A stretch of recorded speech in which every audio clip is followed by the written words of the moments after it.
Hello friends, welcome to my channel Honey's kitchen. ఇవాళ మన recipe నల్లేరుతో పచ్చడి చేయబోతున్నానండి. అమ్మో, నల్లేరా ఇదేంటి అని అనుకోకండి. చూడండి, ఒకసారి మీరు కూడా ట్రై చేయండి. ఇది మీ పరిసర ప్రాంతాల్లోనే ఎక్కడైనా మీకు దొరుకుతుందండి.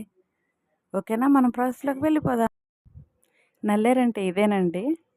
ఇవి కొంచెం లైట్గా ముదురుగా ఉన్నాయి. మీరైతే లేతవి ఎలా గుర్తించాలంటే ఇవి లేత పచ్చ రంగులో ఉంటాయండి. అదే లేతవి అన్నట్టు. వీటిని ఇలాగా మనం చుంచి పెట్టుకోవాలి.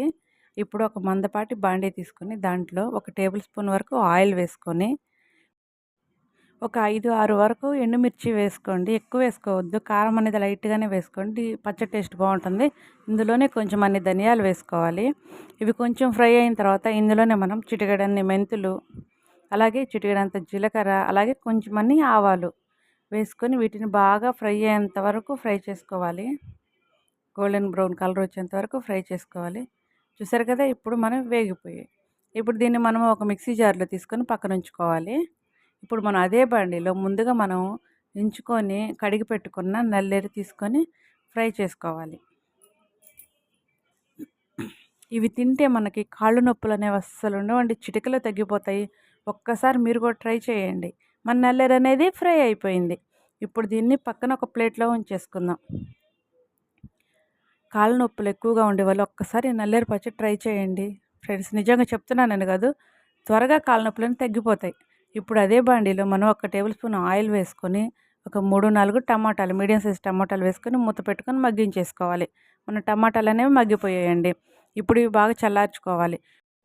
ముందుగా మనం ఫ్రై చేసి పక్కన ఎండుమిరపకాయలు మిక్సీ జార్లో వేసుకొని దాంట్లోనే 3 వెల్లుల్లి రెబ్బలు, అలాగే మనం రుచికి సరిపడంత కల్లుప్పు వేసుకుంటే పచ్చడి టేస్ట్ చాలా బాగుంటుంది.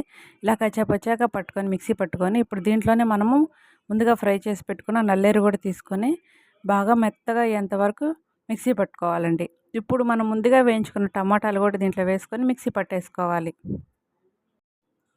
ఇప్పుడు దీంట్లోనే మనం ఒక మీడియం సైజు ఉల్లిపాయ తీసుకొని కచ్చా పచ్చగా అయ్యేంత వరకు మిక్సీ పట్టుకోవాలండి. ఉల్లిపాయ అనేది మెత్తగా వేగనవ్వాల్సిన అవసరం లేదు. ఇప్పుడు అదే బండిలో మనము 1 టేబుల్ స్పూన్ ఆయిల్ వేసుకుని చిటికెడు వేసుకొని సరిపోద్ది. అలాగే ఒక ఎండుమిర్చి, కొంచెమంత ఆవాలు, అలాగే జీలకర్ర, కొంచెమంత పచ్చిశనగపప్పు వేసుకొని ఫ్రై చేసుకోవాలి. ఇవి దోరగా వేగిన తర్వాత ఇప్పుడు దీంట్లోనే మనం ఒక రెమ్మ వరకు కరివేపాకు వేసుకొని లైట్గా ఫ్రై చేసుకోవాలి. ఇలా ఫ్రై అయిన దీంట్లోనే మనము ముందుగా మిక్సీ పట్టుకున్న పచ్చడి అనేది వేసేసుకొని ఒక 2-3 మినిట్స్ అలా కలిపేసుకుంటే ఆయిల్ అనేది పచ్చడికి పట్టి పచ్చడి అనేది చాలా టేస్టీగా ఉంటుంది. అంతే ఫ్రెండ్స్, చాలా సింపుల్. దీన్ని ఇప్పుడు మనం ఒక సర్వింగ్ బౌల్లో తీసుకొని సర్వ్ చేసుకుంటే మన పచ్చడి అనేది రెడీ అయిపోయినట్టే.